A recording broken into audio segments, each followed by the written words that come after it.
Hi viewers, welcome to Filmibeat. Andhra Pradesh ఉప ముఖ్యమంత్రి power star Pawan Kalyan martial ఆర్ట్స్లో బ్లాక్ బెల్ట్ హోల్డర్ అన్న విషయం మనందరికీ తెలిసిందే. సినిమాల్లో తన యాక్షన్ సన్నివేశాల ద్వారా ఆయన తన నైపుణ్యాన్ని పలుమార్లు ప్రదర్శించారు కూడా. త్వరలో విడుదల కానున్న గ్యాంగ్స్టర్ యాక్షన్ డ్రామా ఓజీలో కూడా పవన్ కళ్యాణ్ తన ఫైటింగ్ స్కిల్స్ ను మరోసారి అభిమానులకు చూపించనున్నారు.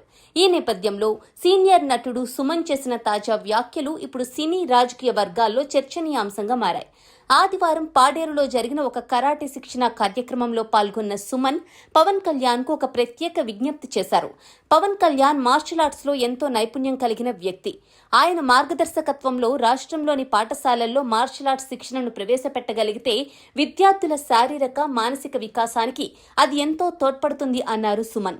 తాను కూడా బ్లాక్ బెల్ట్ హోల్డర్నేనని గుర్తు చేసుకున్న సుమన్ ఈ కార్యక్రమానికి తన వంతు సహాయం చేయడానికి సిద్ధంగా ఉన్నట్లు ప్రకటించారు. గిరిజన ప్రాంతాల్లో ఇప్పటికే జరుగుతున్న మార్షల్ ఆర్ట్స్ శిక్షణ కార్యక్రమాలను ప్రశంసిస్తూ కరాటే, జూడో వంటి కళలు అక్కడి యువత ప్రతిభను వెలికి తీయడానికి అద్భుతమైన వేదికగా నిలుస్తాయని సుమన్ అభిప్రాయపడ్డారు. ఇలాంటి శిక్షణలు చిన్నారుల్లో ఆత్మవిశ్వాసాన్ని పెంచి క్రమశిక్షణ, బుద్ధిని పెంపొందిస్తాయని, తద్వారా వారి భవిష్యత్తుకు మేలు కలుగుతుందని అన్నారు. సినీ పరిశ్రమలో హీరోగా, క్యారెక్టర్ ఆర్టిస్టుగా విభిన్నమైన పాత్రలతో ప్రత్యేక గుర్తింపు తెచ్చుకున్న సుమన్ తెలుగు రాష్ట్రాల్లోని రాజకీయ, సామాజిక అంశాలపై తనదైన శైలిలో స్పందిస్తూ ఉంటారు.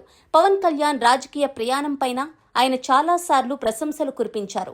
ప్రస్తుతం ఏపీ డిప్యూటీ సీఎం హోదాలో ఉన్న పవన్ కళ్యాణ్ కి ఆయన చేసిన విజ్ఞప్తి ఇప్పుడు మెగా అభిమానుల్లోనూ ప్రజల్లోనూ మంచి సానుకూల స్పందన వచ్చేలా చేస్తోంది. మార్షల్ ఆర్ట్స్ విద్యార్థుల్లో క్రమశిక్షణతో పాటు మానసిక ధైర్యాన్ని పెంచుతాయి. ఇది విద్యార్థుల సర్వతోముఖాభివృద్ధికి దోహదం చేస్తుందని పలువురు అభిప్రాయపడుతున్నారు. పవన్ కళ్యాణ్ రాజకీయ నాయకుడిగా, సినీ హీరోగా యువతకు ఆదర్శంగా ఉన్న సమయంలో ఆయన ఆధ్వర్యంలో ఇలాంటి శిక్షణ ప్రారంభమైతే అది రాష్ట్రానికి ఎంతో మేలు చేస్తుందని నెటిజన్లు భావిస్తున్నారు.